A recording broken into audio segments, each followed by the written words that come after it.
Hey guys, welcome back to an interesting video on Wild Rift. So today we're back with a patch 5.3c rundown. So this patch basically brings quite a number of balance changes, so we're going to go through all of them as usual. And so first up we have the new champion Viktor. So of course we all know, or I hope we all know, that Arcane has just finished, and of course Viktor was a major character in the show. So he's gonna be coming out on December 12th. Huge controversy on his new look though. So I personally am not too bothered by appearances, and it's more about the gameplay. But yeah, so there's gonna be a ton of events, being like the Christmas season and all. So when Viktor releases, there's gonna be this Wish Upon a Snowy Winter event. This is also going to be a rotating game modes event on starting tomorrow, and then we also have Victor's trivia, which obviously is the one where when the champion releases, you have to answer like 6 questions, judging based on the past few. New WoW Pass, of course, on December 12th as well. And then we have a lot of champion changes. So first up, we have like 2 mini reworks. So Diana is getting a mini rework where basically on her passive, instead of giving her next 3 attacks bonus attack speed, you're instead going to get bonus attack speed for the next 4 seconds. Now, I think overall this is kind of about the same, but I think it's a bit more intuitive to give a duration instead of the next 3 attacks, because when you're these stacks don't actually last forever on the 3 basic attacks. So what actually happens is previously you actually have to count 1, 2, 3, and you also have to kind of think about the timing. So when you're, for example, farming jungle camps, you have to like kind of maximize by doing like a queue, then you auto like twice, then you know the stacks are gonna you know that the stack on the buff is gonna round up, for example, then you E and then you count 3 attacks again, things like that. So that's a little bit more difficult than if it was just lasting for 4 seconds. So you'd have to count your attacks. So I guess it just makes it easier for her to play. But what really is the bigger change is the ulti. So the ulti doesn't have the hold and charge anymore. You just tap it once, and when you actually tap it, it's gonna start charging up, right? And while you're charging it up, you can actually cast your basic attacks and your spells during this time, and you can tap it again to then trigger the ability. So this is just going to be a large AoE damaging ability, but it's not going to have that CC where you rotate people anymore. So it's not going to knock people up. It's going to only slow, which is of course it had to be balanced in this way, because if you could like ulti people and still knock them up, and you could like basic attack and you can use abilities during that time, that would be pretty broken. But I think the combo might now be you ult first before you even QE in, just to let your ult charge, and then when you jump in with your ulti, you're going to be able to instantly activate it. However, that requires you to commit ult before you even engage. So it's gonna be kind of a debate on what's the best combo for Diana. But yeah, all right. So anyways, next up we have Singed.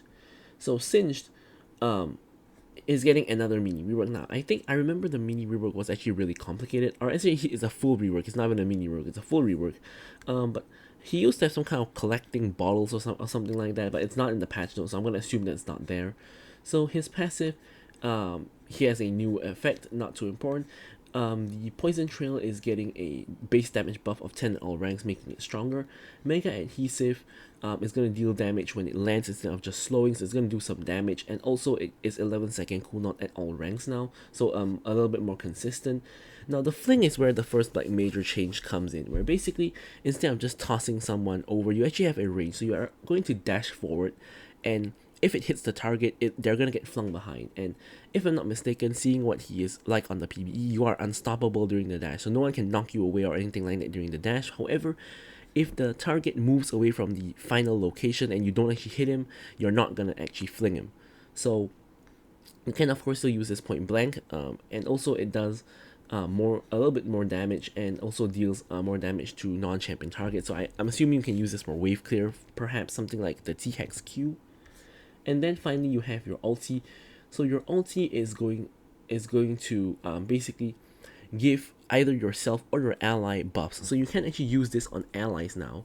So it's also giving 40% grievous wounds. Now this actually is pretty huge, because grievous wounds of course is not, I wouldn't say it's hard to come by, but it's an extra 800 gold for Oblivion Orb or Executioner's Calling, and 1000 gold for Bramble Vest. So just giving free grievous wounds on your ulti to another ally or yourself is actually pretty great. And of course the armor and magic resist you get is actually going up as well, and the health and mana regeneration also going up, and it's for a longer duration, so it's gonna last for like 20 seconds, which is a pretty sizable amount of time. Could be like an entire team fight's worth of time. So we'll have to see how his new rework makes him better, if it does. And not Orianna. So Orianna, I honestly haven't really seen her. She's really unpopular nowadays, but I do still think she's a pretty solid champion. Like, not like obviously not S plus or S tier, but I still think she's a really solid pick in the mid lane. She's getting 40 extra base health, which is gonna help her a lot in surviving lane and just farming to late game. She's also getting an increase in base damage to her passive, so it should help her out a little bit more in lane, because it's base damages normally help out a little bit more in lane. Her Q, which is her bread and butter ability, the mana consumption is going down at higher ranks, and the base damage is also going up at higher ranks especially, but in base rank it's pretty much the same at rank 1, although you do max disperse, so you will reach the higher ranks really quickly. So overall, more damage and less mana, which is a pretty nice buff for her. And her ulti is getting a relatively big damage increase. Actually, it's just like 100 at max rank and 50 at base rank, so it's a pretty sizable increase, and 10% extra AP ratio as well. So I do think Orianna is going to be a lot stronger after this one, because I already think she's in a decent spot.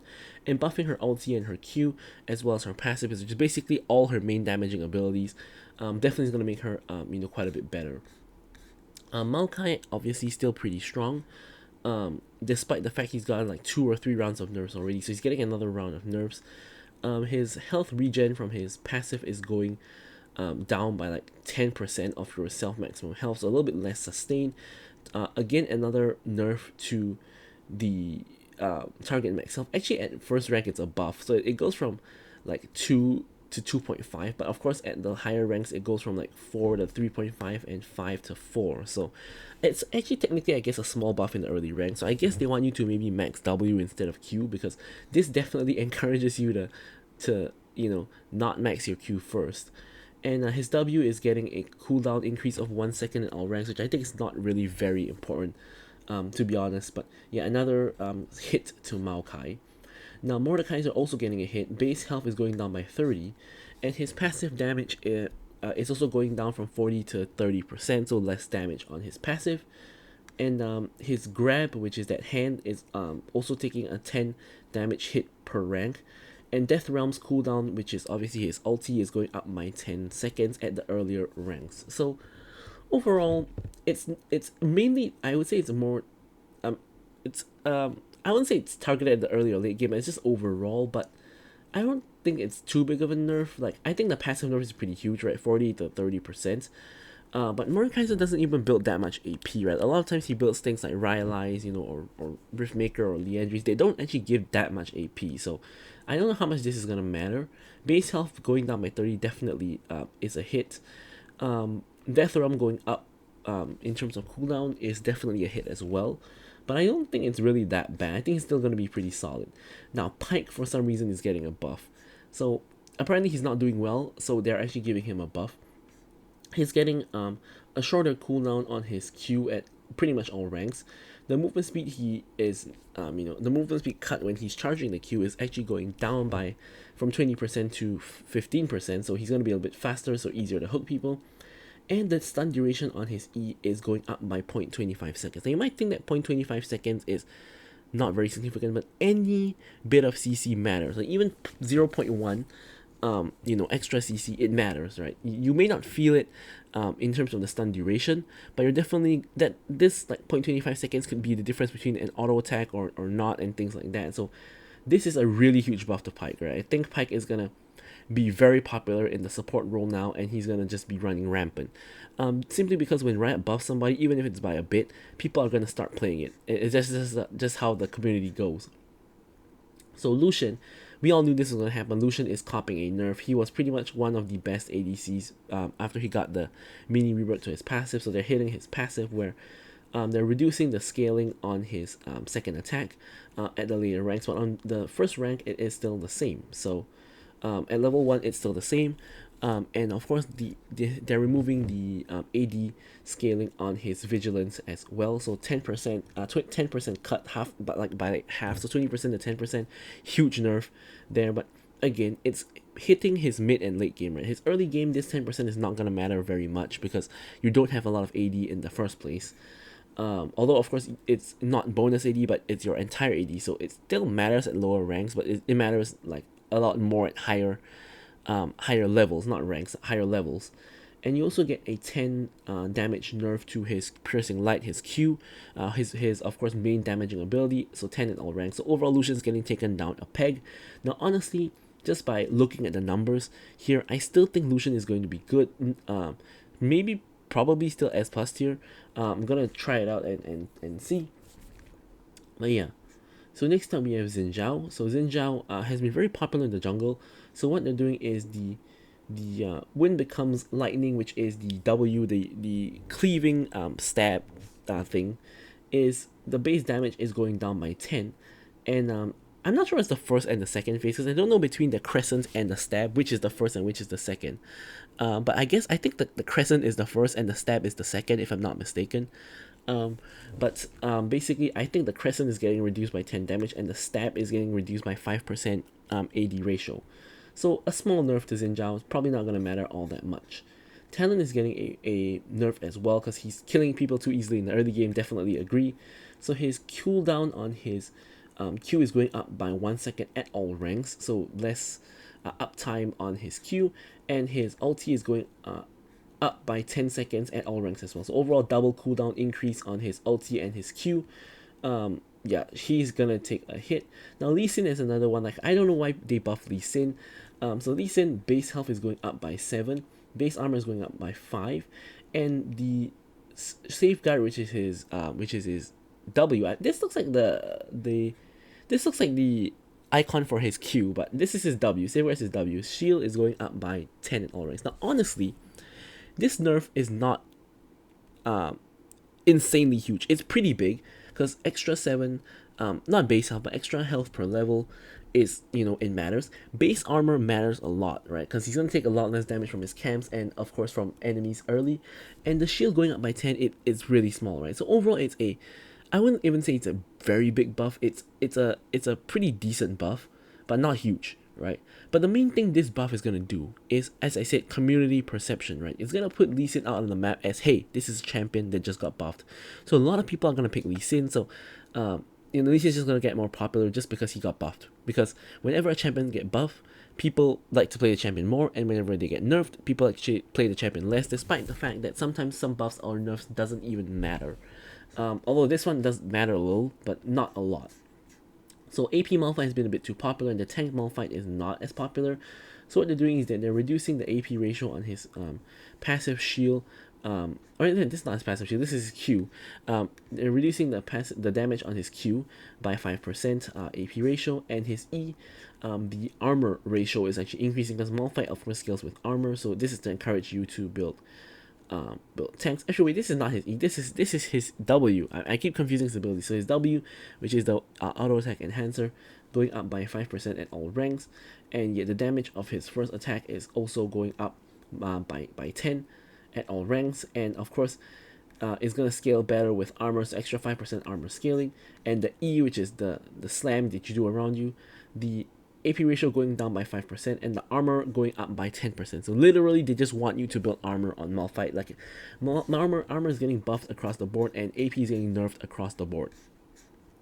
So the Scorpion is going to deal a little bit less damage to turrets, as well as dealing less damage to champions.